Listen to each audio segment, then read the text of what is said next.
We've all heard about objects that bring bad luck, dire illness, and even death. These items of misfortune are believed to be possessed by evil spirits, paranormal beings, and even under demonic influences. Owners of these objects have been truly unlucky and claim to have experienced seeing ghosts and frightful sights. Still, are these claims real or just another enigma of the mystical?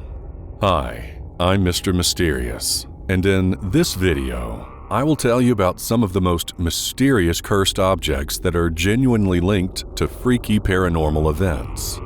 Even if you don't believe in cursed objects, the following stories will certainly turn you into a believer. The Hope Diamond. Legend has it that the beautiful and infamous Hope Diamond brings misfortune to whomever holds it.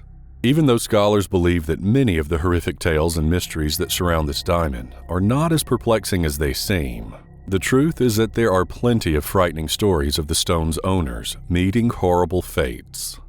The most commonly accepted origin of the curse dates back to 1653, when a French merchant named Jean-Baptiste Tavernier obtained the original blue diamond in India. It is told that Tavernier plucked the gem from one of the eyes of a Hindu idol, and, for this sacrilege, was later mauled to death by dogs. However, before his death, Tavernier sold the diamond to King Louis XIV, who had it recut in 1673. King Louis died of gangrene, and all of his legitimate children died in childhood, except for one. Even though this sounds horrific, gangrene was fairly typical for that time.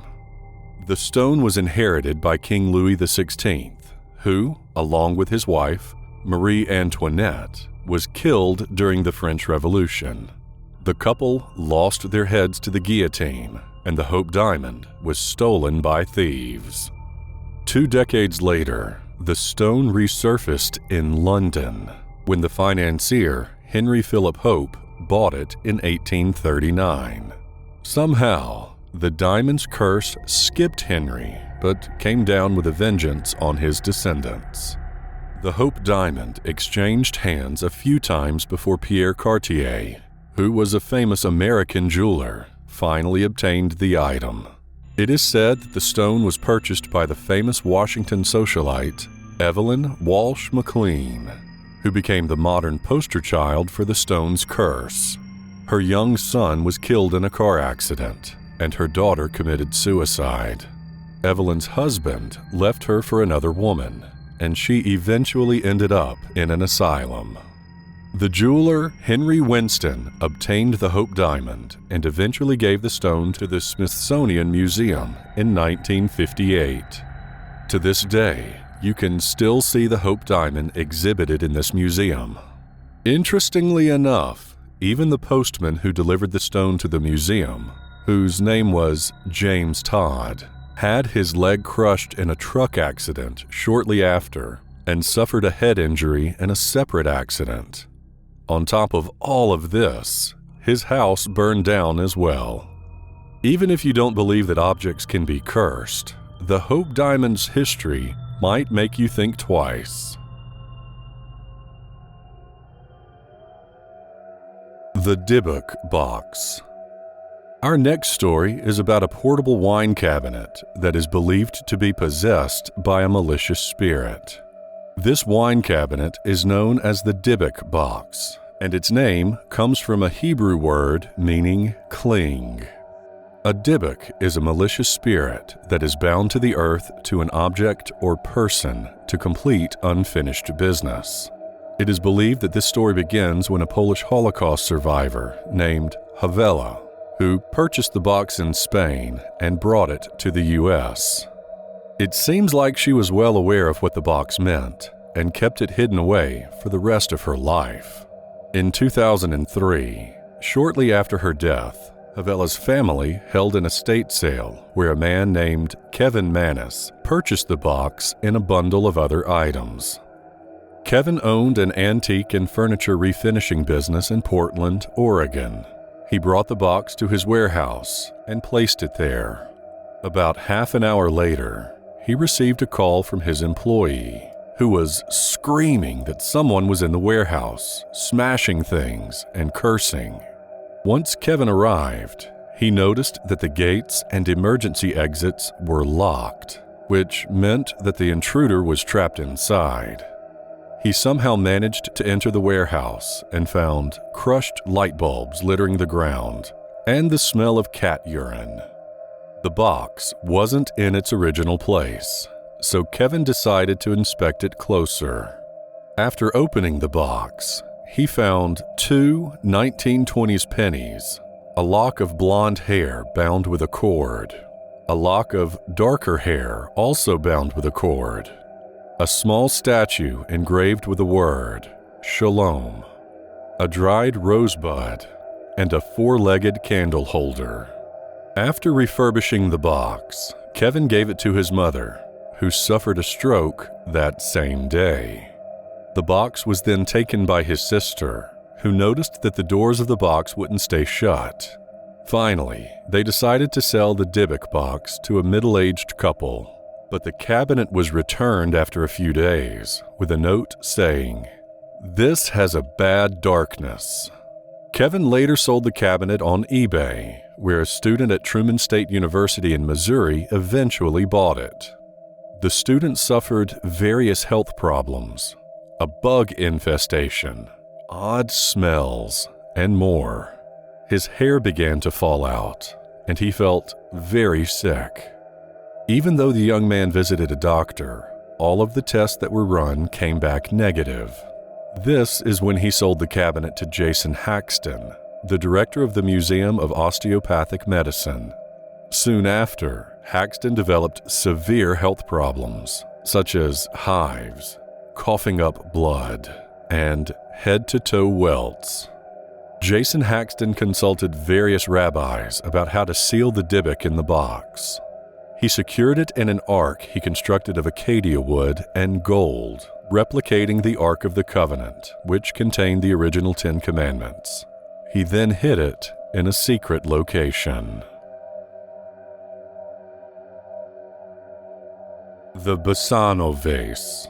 This beautiful vase was carved from silver in the 15th century, and today is the object of Italian folklore that continues to frighten and inspire. Its story begins with an Italian bride who received the vase as a wedding gift in a village near Napoli. However, this young woman was found dead the night before the wedding, with the vase in her hands. After her passing, the vase was handed down from one family member to another family member, all dying under mysterious circumstances. Eventually, the vase was boxed and hidden away from sight in a secret location. There are some stories that say that the vase has been buried on sacred ground by a priest, until someone managed to stumble upon it in 1988. It is said that the vase was discovered with a piece of parchment paper inside, with a message stating, "Beware, this vase brings death." The warning was discarded, and the vase was quickly sold to a local pharmacist. However, the pharmacist died only 3 months later. Then, the vase somehow got into the hands of a prominent surgeon, who didn't believe in such things as curses. But he died as well, only 2 months later, aged 37. The vase also belonged to an archaeologist who purchased it for his own private collection and saw the vase as a true artifact of the High Renaissance. It only took 3 months for the man to die of an unknown infection. At this point, no one wanted to buy the vase, knowing how many of its owners ended up dead not long after making the purchase. What might be just as interesting is that several museums also declined to take the vase. It is today believed that the Bassano vase is buried in an undisclosed location, perhaps on the grounds of an ancient cemetery where no one will dig it up. The Busbe Chair. Thomas Busbe was not a man to be trifled with. A petty thief, He was often quick to acquiesce to his temper, and he would hardly resist the temptation to enter into a confrontation with almost anyone. It was this bravado that was to cost him dearly in the summer of 1702. Busbe's father-in-law was a man named Daniel Awady. He was a coin forger who lived on a local farm. This was an ideal location for Daniel to continue his nefarious activities, far from prying eyes. One day, the father-in-law riled Busbe by using his favorite chair without permission. Busbe would spend his days at a local pub, sitting in this wooden chair. Sometime later that night, he killed his father-in-law and hid the body in the woods. It didn't take long for the local police to link Thomas Busbe to this crime. After a quick trial, he was sentenced to death by hanging. As a final request, Busbe chose to have a final drink while sitting in his favorite chair. At some stage during that event, he said, "Death shall come swiftly to anyone that dares to sit in my chair." The first recorded victim of this curse was an unnamed chimney sweep. He fell off the roof to his death. Over the course of the next couple of centuries, people were dared to take the chance and use the seat. Not surprisingly, many refused. During World War II, numerous Air Force officers bravely accepted this challenge. However, almost every one of them never returned home from the conflict. In 1967, a pair of RAF pilots took on the chair and lost when the car they were traveling in hit a tree.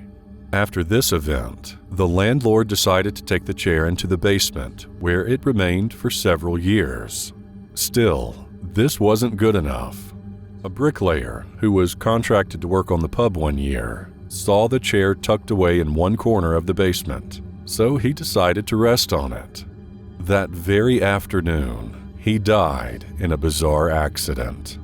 The final victim of this chair was the cleaning woman, who stumbled onto the chair and shortly after suffered an aneurysm. Today, the chair is exhibited in a museum where it is hanging 6 feet off the floor, making it impossible for anyone to sit in. Museum staff is forbidden from touching the chair. Annabelle. Already famous for their paranormal investigations across the United States, Ed and Lorraine Warren were asked for their expertise once more. 2 young women were being haunted by a demonic doll. Maybe this sounds strange to you, but this was just another paranormal mystery for the Warrens. The story begins in 1970. Donna, who was a student nurse, received an antique Raggedy Ann doll from her mother as a birthday present. She took the doll and placed it on her bed and really didn't give it much more thought until a few days later. At first, Donna and her roommate noted that the doll started to creep them out, but shortly after, they also noticed that the doll had begun to change its position. At times, Donna would find the doll sitting cross-legged with its arms folded. Other times, it was found upright, standing on its feet, leaning against a chair. Strangely enough, the doll not only moved, but could write too. About 1 month into their experiences, Donna found penciled messages on parchment paper that read, "Help us." Knowing that something had to be done about the sinister doll, the roommates contacted a medium who conducted a seance. Through the medium, they were contacted by Annabelle Higgins, who told them her story. She was a young girl whose lifeless body was found in the field upon which the apartment complex now stood. She also said that she felt comfortable and safe with the roommates, so they gave their permission to Annabelle to inhibit the doll and stay with them. However, the roommates soon discovered that Annabelle was not what she claimed to be. A mutual friend of the roommates, Lou, had never been fond of the doll. One night, waking from a deep sleep, he noticed that the doll was sitting next to him. However, Lou also felt paralyzed and was gasping for breath. At one point, he blacked out. At another occasion, Lou heard strange noises in the bedroom. He discovered the room was empty except for the doll that was sitting in the corner.